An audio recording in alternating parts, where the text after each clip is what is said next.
Hello good morning. आज के हमार रेसिपि हलो रुई माछ स्कोयाश और आलू दिए बनाबो। दुइटा स्कोयाश निয়েছি আর দুইটা आलू নিয়েছি, দুইটা টমেটো নিয়েছি, 4-5টা কাঁচা লঙ্কা নিয়েছি। এখন আমি ধুয়ে পরিষ্কার করে কেটে নিব। আর মাছটা ভেজে নিয়েছি একটু হলদি পাউডার নুন দিয়ে মেখে আমি সরষের তেল দিয়ে মাছটা ভেজে নিয়েছি। তো স্কোয়াশ আর আলু কাটা হয়ে গেছে। স্কোয়াশটা আমি পাতলা পাতলা করে কেটেছি, আলুটা লম্বা করে পাতলা পাতলা করে কেটেছি। টমেটো দুইটা নিয়েছি পিস করে, আর কাঁচা লঙ্কা 4-5টা নিয়েছি। এখানে নিয়েছি হলদি পাউডার, জিরে পাউডার, নুন, কাশ্মীরি চিলি পাউডার, আর নিয়েছি গোটা জিরা ফোড়নের জন্য, একটা শুকনো লঙ্কা, একটা তেজপাতা। একটা বাটি নিয়েছি, বাটির মধ্যে আমি জল নিয়েছি। মশলাগুলো আমি গুলে নেব।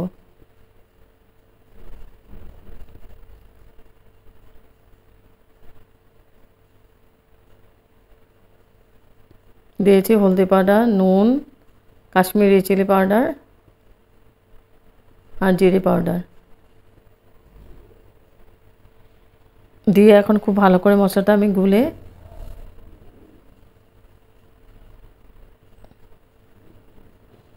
ফোড়নের মধ্যে দিয়ে দেব। তো মশলাটা গুলানো হয়ে গেছে। এখন আমি প্যান বসিয়ে দিয়েছি, প্যানের মধ্যে দিয়েছি সরষের তেল। তেল গরম হয়ে গেছে, আমি একটা শুকনো লঙ্কা দিয়েছি, আর একটা শুকনো লঙ্কা আর দিব সাদা জিরে, আর দিয়েছে কালো জিরে, দুটো একসাথে ফোড়ন দিয়েছি আমি। ফোড়নটাকে আমি খুব ভালো করে ভেজে নিচ্ছি। তারপর দিয়ে দিব আমি একটা তেজপাতা। তেজপাতা দিয়ে আমি একটু নাড়াচাড়া করে দিব। তারপর দিয়ে দিয়েছি টমেটো। ফোড়নের মধ্যে টমেটো আর কাঁচা লঙ্কাটা দিলে টেস্টটা অনেক ভালো হয়। টমেটোটা দিয়ে দিয়েছি, দিয়ে একটু নাড়াচাড়া করে দেব।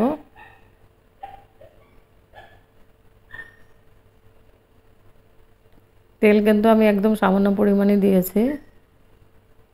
তারপর দিয়েছি আমি কাঁচা লঙ্কা। কাঁচা লঙ্কাটাকে আমি একটু মাঝখানে কেটে দিয়েছি।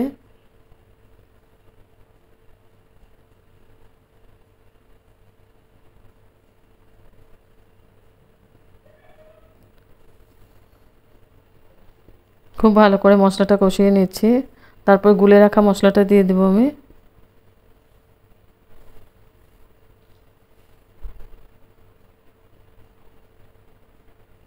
গুলে রাখা মশলাটা দিয়ে আমি নাড়াচাড়া করে দিচ্ছি। এইভাবে গুলে রাখলে, গুলে মশলা দিলে পুড়ে যাওয়ার ভয় থাকে না। মশলাটাকে আমি খুব ভালো করে কষিয়ে নিয়েছি। এখন আমি দিয়ে দেব আলুগুলো। আলুটা দিয়ে আমি খুব ভালো করে মশলার সাথে মিক্স করে দিচ্ছি।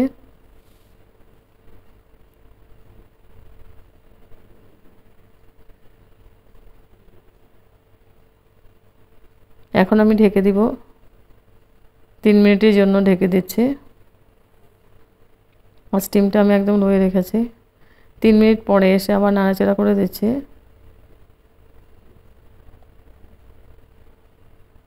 এখন দিয়ে দিব আমি স্কোয়াশগুলোকে আমি পাতলা পাতলা করে কেটেছি যাতে তাড়াতাড়ি সিদ্ধ হয়ে যায়। স্কোয়াশটা দিয়ে আমি খুব ভালো করে আবার মশলার সাথে মিক্স করে দিচ্ছি।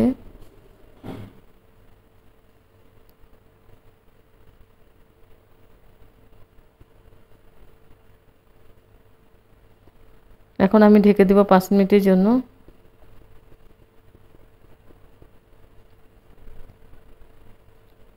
পাঁচ মিনিট পরে এসে আমি নাড়াচাড়া করে দিচ্ছি।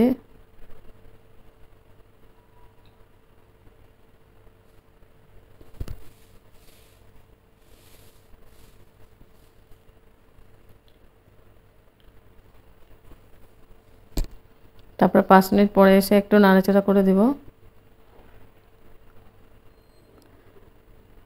সবজিটা কষানো হয়ে গেছে পুরো ভালো করে। এখন আমি গ্রেভির জন্য জল দিয়ে দিব। আর জলটাকে আমি গরম করে নিয়েছি।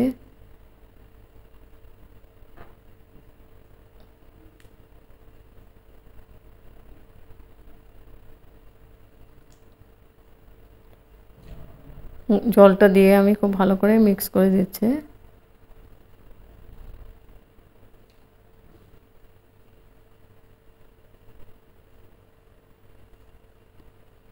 এখন আমার ঢেকে দিব আমি 3 মিনিটের জন্য, তাহলে পুরোটা সিদ্ধ হয়ে যাবে। আলু স্কোয়াশ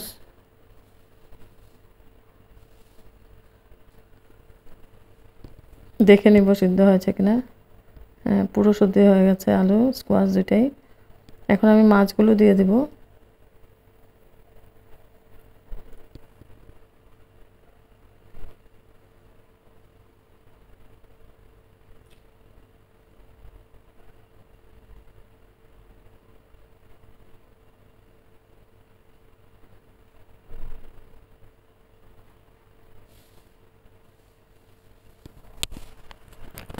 মাছটা দিয়ে আমি একটু নাড়াচাড়া করে দিচ্ছি।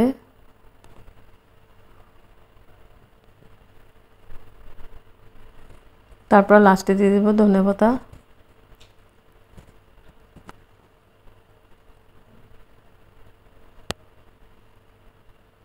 একদম সিম্পল, একদম মশলা কম, তেল কম দিয়ে বানিয়েছি। গরমের দিনে এই ধরনের রেসিপি খেতে ভালো লাগে খুব। এখন আমি ঢেকে দিয়েছি, 3 মিনিটের জন্য ঢেকে দিয়েছিলাম। তারপরে গ্যাস অফ করে দেব।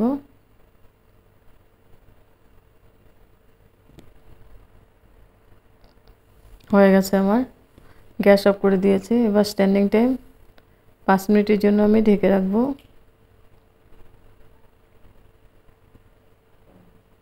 তারপর সার্ভ করেছি রুই মাছের রসা আলু স্কোয়াশ দিয়ে, একদম ইজি প্রসেসে, আর খেতে অসাধারণ টেস্টি হয় খেতে।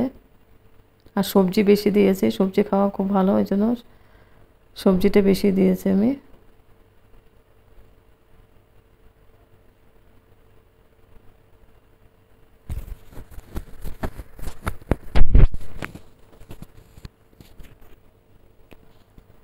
গরম গরম ভাতের সঙ্গে খুব ভালো লাগবে খেতে।